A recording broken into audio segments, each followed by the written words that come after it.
Seyrettim dağları başı dumanlı,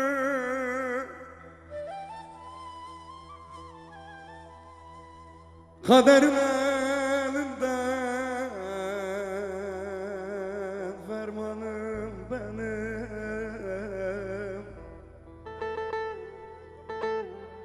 Kapandı yollarım, kapandı yollarım, gidemez oldum yare yare yare yare. Yazmışlar yazımı yazımı yazımı yazımı, gariban benim benim.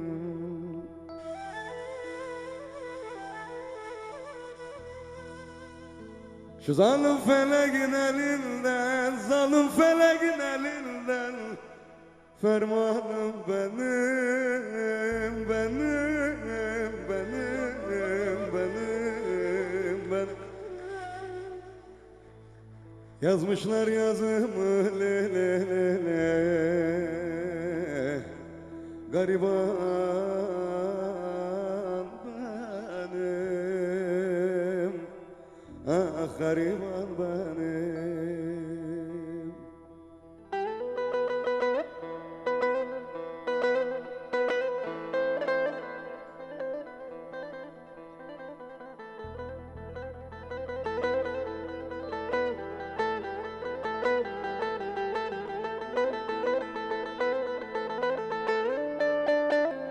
Hele.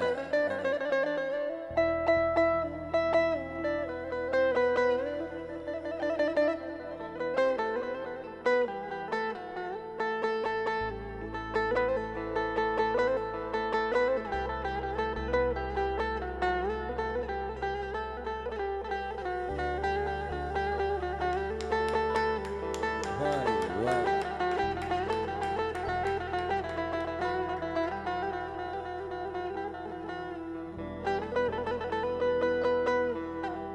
Doğmuyor güneşim,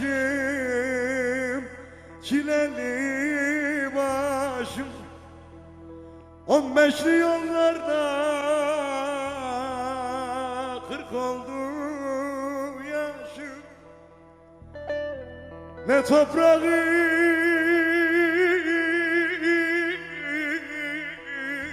kaldı, ah ne de bir başım. Yazmışlar yazımı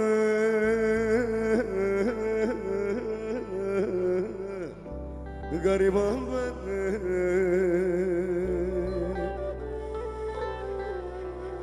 Ah yazmışlar yazımı gariban benim. Yara gidem dedim, tutmaz dizlerim. Çöllerde kayboldum le le le le le le.